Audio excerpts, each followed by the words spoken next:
Today I'm going to give a talk that I gave last year in San Francisco, in Semtech New York, and Semtech in London. And it was about some projects that we've done at France to help our customers learn more about their customers. So basically what we are doing is helping customers with real-time business intelligence to the level of an individual user.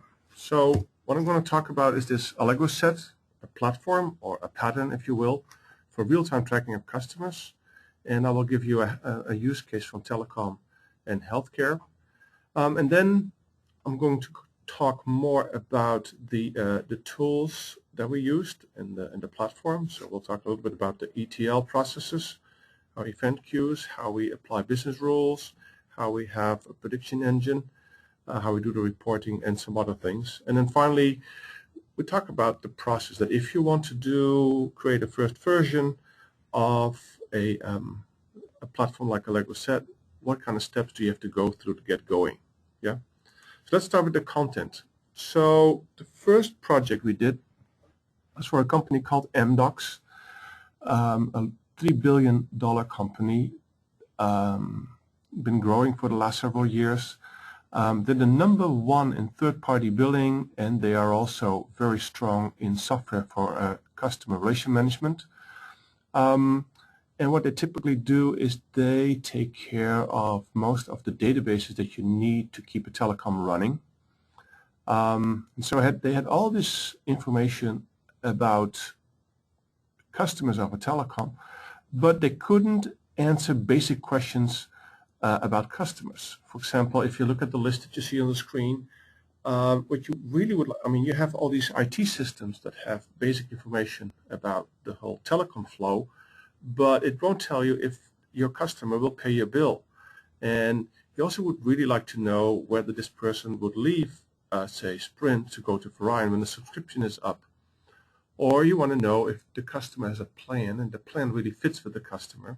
Or if this person is going to call center, wouldn't it be fantastic if you kind of could guess with 90% certainty what the 3 most likely reasons are that this person is calling, so that instead of having to go through a lot of screens to figure out how to solve the problem, you already have a script ready to solve the problem. And so there were a lot of things that you can get out of these data systems, but these data systems weren't integrated. So what we did, what Amdocs did, and what we helped with was this pattern where you have a lot of databases here on the left-hand side. For example, you do a download of iTunes, or you look whether the device is activated, or you look at the bill, or you look at the telephone call that someone makes, or a short message, or whatever you have. And as soon as something happened, we would turn it into a set of triples, usually just transient triples that we wouldn't even store for longer purposes, but just a few triples. And so what we would have is, as soon as something happened in these databases, we already would have events in a unified triple format. Then we would apply a set of business rules, and then that would result in a knowledge representation for every individual customer. And this is a picture of just 1% of what we know about the customer. It could easily be 5 to 10,000 triples per customer. And we would know for every customer how many social connections this person has, and for each person, how many times you would call this person per month. So you kind of can do a weighted social network analysis. We know what kind of movies you like. We know that if you're angry and we have to placate you, that we probably should give you a video download. We know what margin we make on you. We know whether you're in a good mood or whether it's going up.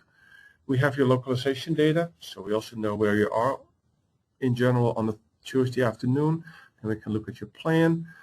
And so we have a lot of knowledge, but you have to realize that this knowledge is not like the typical IT knowledge in your individual databases, but per customers we see trends like, well, is he paying faster or slower? You see patterns in his communication behavior. We see relationships you have with other people and with stores and with services. We know what kind of states you're in. We know geospatial things about you. We know temporal patterns. We know whether you don't do something, like not pay a bill. We can go back in time and see how you behaved in the past, etc., etc. So a lot of things that would both benefit a call center, but also benefit marketing people. Okay? So that was the first system that we built, where we took a lot of databases, unified events into triples, apply business rules, and then get a detailed knowledge representation for each individual customer. Then we did a POC for a healthcare insurance company, and initially thought that it would be the same kind of complexity that you see for a telecom, but to our surprise, it was many, many times more complicated. Because in telecom, it's fairly simple. You have the customer, yeah, and they're kind of all the same. Well, in healthcare, you have many, many agents. You have the patient, usually part of a family. You have doctors, you have the hospital, and then you have the insurance company themselves. And they all have very different viewpoints on the what they want. Yeah, a managed care provider wants to give the proper amount of care and avoid legal liability, and of course make some profit. A doctor wants to get the best treatment for his patient, and again avoid legal liability. The subscriber or the patient just wants only one thing. He wants to get better, yeah, without going bankrupt. And then you have employers that if for example, if you're an employer above 200 people, then basically the rate you pay per year is based on the health of your employees. I mean, if your employees use up a lot of money during the year for their healthcare issues, then you pay a much higher rate. So there's a huge incentive for employers of bigger companies to make sure that the people are healthy. Yeah? So within this system, what the healthcare what our healthcare client wanted was a kind of a 360 overview of their individual patients and of their individual doctors. Yeah, because a doctor is a very interesting entity too. Some doctors prescribe for the same diagnosis a particular pill much more than another one, or they send you to an MRI much faster than another one, or they send in higher bills than anyone else. So you also really would like to know about doctors and again hospitals. So and so here the problem was to again integrate a lot of different areas. Yeah, I mean, because each of these blue thingies here is actually a set of databases. Yeah, you have an actuarial databases where they compute the rates for certain demographics. You have a claims database, and these claims, by the way, can be both from the doctors and the patients. You have disease management. Basically, that means what are the normal procedures given a particular disease. Obviously, you have the describer and the dependent databases. You have group plans, and any one of you that works in the US and is in a group plan, you know that it's probably far more complicated than anything you do in your normal work. Yeah, just to get a good group plan for your family. There's the explanation of benefits. There's the formulary, which is what is covered and what isn't covered, and what are the criteria. Anyway, it's a huge system, thousands of databases, and then of course you've got the appeals. Anyway, so what we did there for the POC is that to get the same pattern that we had for MDocs going, but now for within the medical setting. Yeah, so, for example, a patient makes a visit to a PPO clinic, and a clinic submits a claim for an inflamed knee. Well, the SET engine will get the claim, and it will have to go to both the claims history and the statistics, and then determine that the patient's had the same condition for more than 1 month, and it may have originated or led to arthritis. So the point is, if an individual doctor sees the patient, especially in big hospitals, if different doctors see the same patient over and over again, they don't see the patterns. So what they really wanted is a system where even if multiple doctors see the same patient over and over again, that you can, one, get the historical thing of the historical trace of the patient, of other patients with the same symptoms, and then make a recommendation. And then, or maybe refer him to a doctor, a special doctor, or have a special treatment plan, or do something in his well-being, it's some kind of training. Anyway, another one would, well, anyway, let's skip this part. What we wanted to do is, again, be able to answer a set of questions that you normally can't do directly from the databases, but now you can do it because you have an integration of these different databases. Yeah. So, can I help my subscriber better, given that I know more about them and their family history? Yeah. So, I mean, if the subscriber doesn't have a family history of cancer, it's totally different than if you have this history. Some doctors don't know about alternative treatments, so you might want to help them too. Some doctors use 10 times more MRIs. Well, you might want to talk to this doctor, or maybe he does have a patient group that actually needs it. Who knows? So this is a very interesting POC, and it's literally thousands of rules to kind of give both recommendations to doctors and have better insight of what the patients need. So this was the second case that we're working on. Then the third case that we're looking at is medical device management. I mean, if you look at any big hospital or hospital chain, they have literally hundreds of thousands of medical devices, from simple thermometers to complex MRIs. There's actually a SNOMED ontology that has more than 600 different classes of devices. And of course, every device is a manual, then the prescribed maintenance cycles and procedures, there's FDA regulations. These things break, so engineers have to go in and fix them and write reports about them. Devices are life cycle. They are in a certain spot in the hospital. They're used in a certain way. So there's a lot of information per device. You have to remember that most devices nowadays are starting to be computerized. They get Wi-Fi connections. They have sensors, so they're getting more and more intelligent. And so basically this is the same use case as for say patients or for telephone customers, but in this case you track the health and the current state of medical devices. And then again you can answer, well, this is actually showing the FDA database of medical devices. And then you can do queries like this: are certain devices failing more than they should? Do some technicians have more defects from warranty work or repairs than other technicians?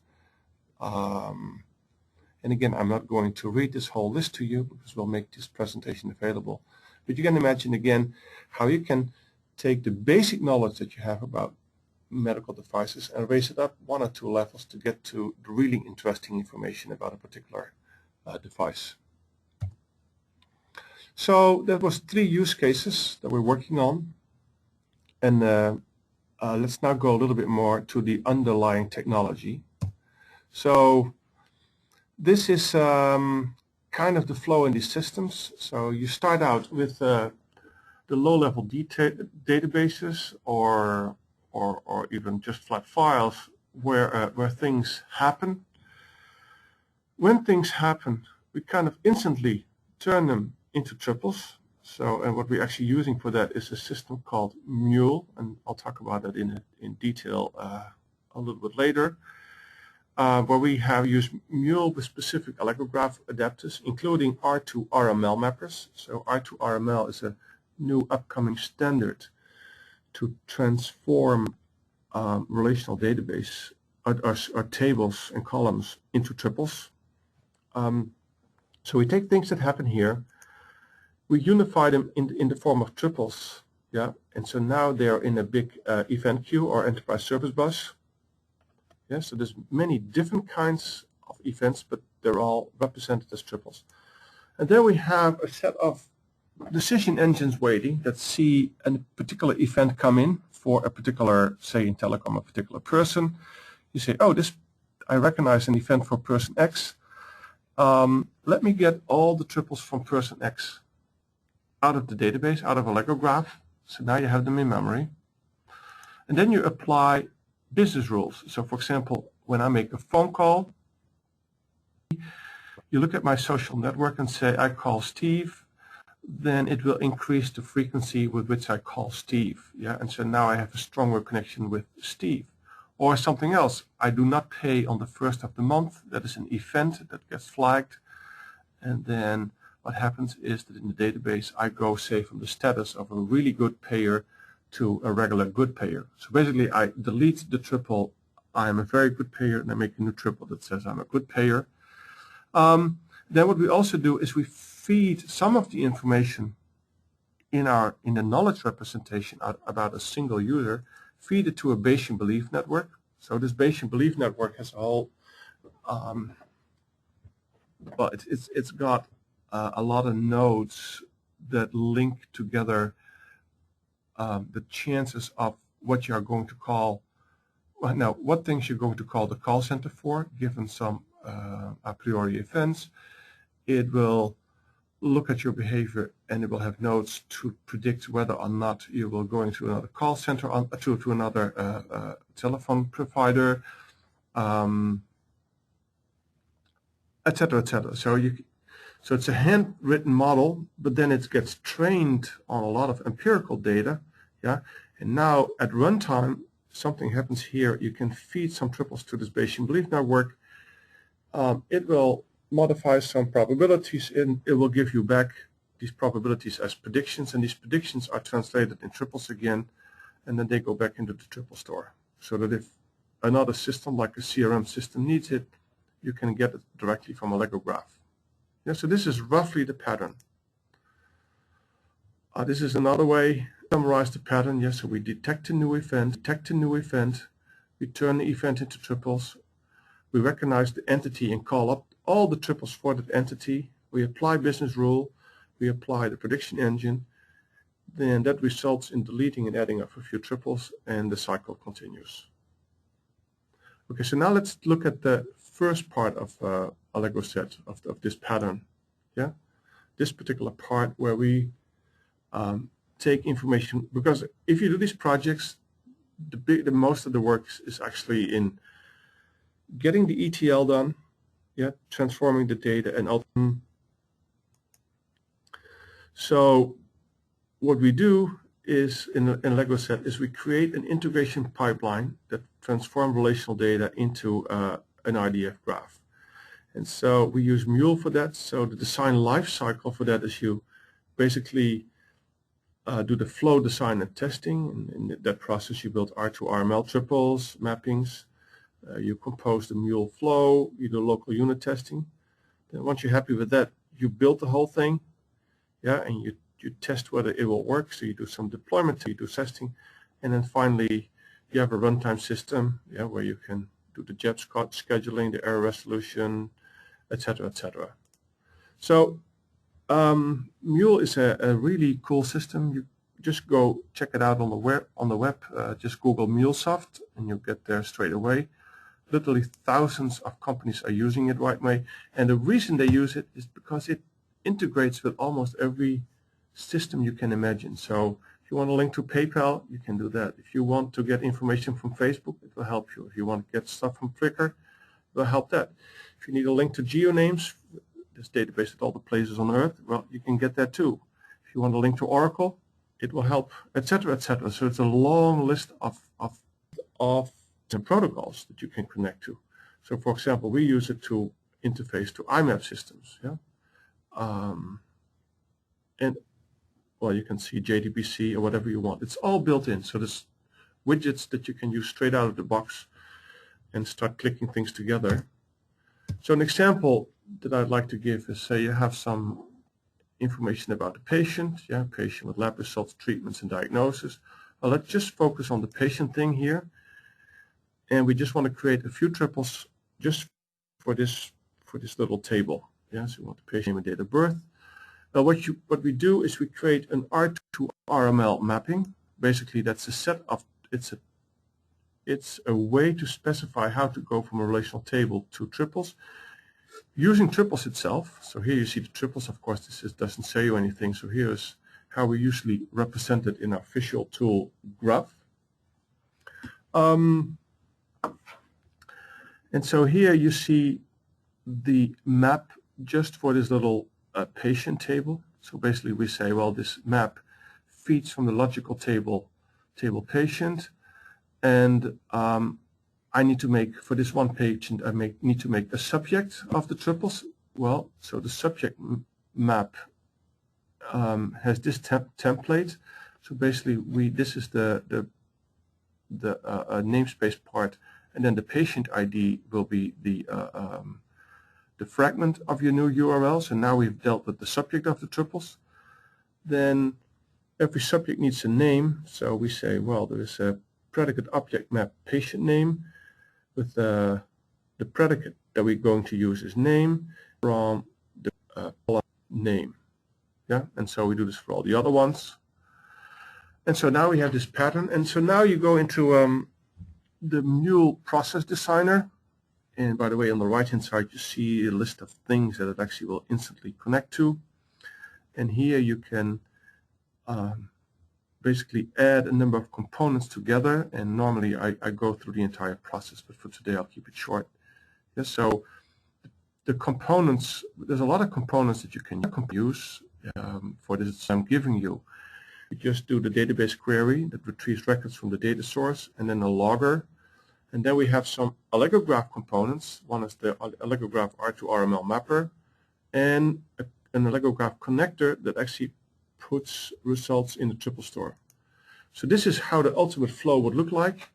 First, you choose from Mule a JDBC connector, and in the JDBC connector you specify the host and the table that you want to connect to. Then you specify the SQL query, and you can specify that as a trigger or as a SQL query. And if you do a SQL query, you can go fairly deep. You could, for example, have an extra column in every table where you say whether or not you already took that particular row out of the table and dealt with it. So anyway, you can do fairly complex SQL queries there. And then the output of this particular widget would be a view, just a regular table. And then what we do is we have this Allegrograph R2RML mapper that takes this view and turns that into the triples.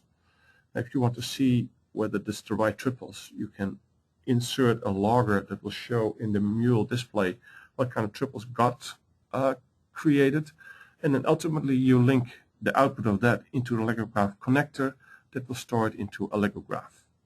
Yeah, so this is just one very simple pipeline, and this can get be really, really complicated workflows.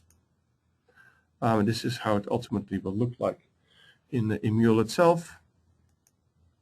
And then ultimately here are a few triples that were generated from this very tiny little example that I just showed you.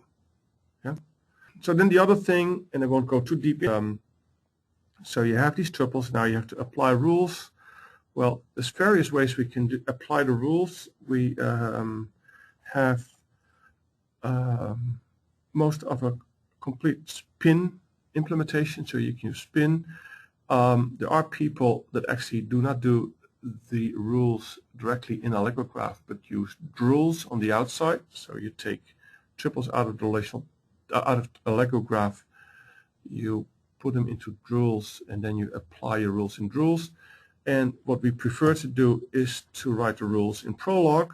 Yeah. So here you see some Telecom rules. For example, you define a concept of the last bill or the last n bills. And you have higher level rules.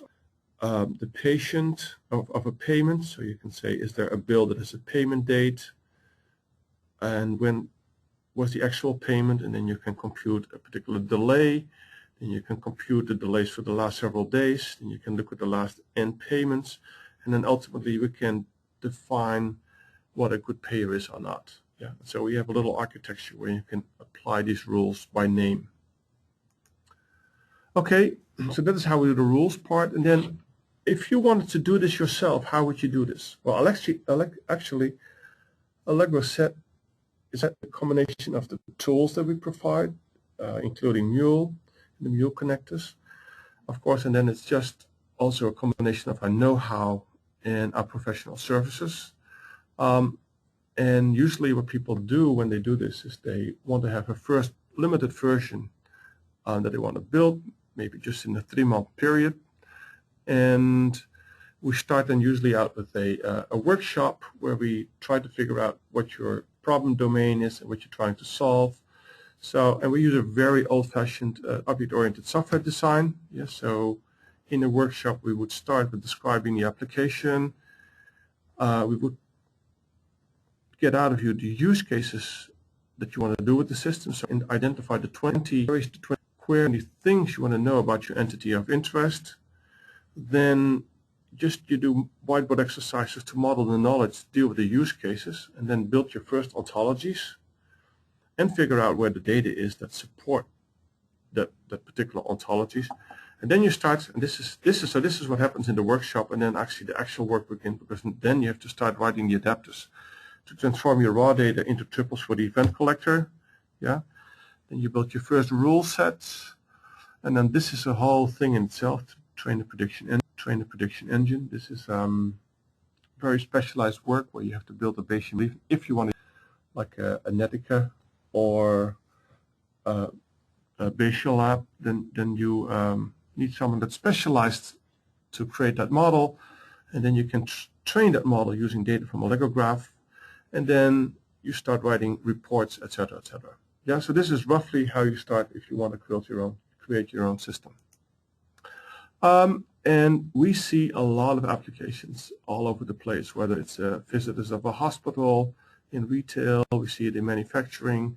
The intelligence community is interested in that in healthcare. So there's many places where we can apply this. And if you have an application area that you're really interested in, just call us up and we can discuss how to help. Okay, so this is my short presentation. And are there any questions, Craig? Let's see here. Okay, we've got one here. Let me go with this one. Okay, yeah, one question. I think I just answered this already, but how would you suggest to get started? Yeah, the best way to get started is just first do a workshop with us.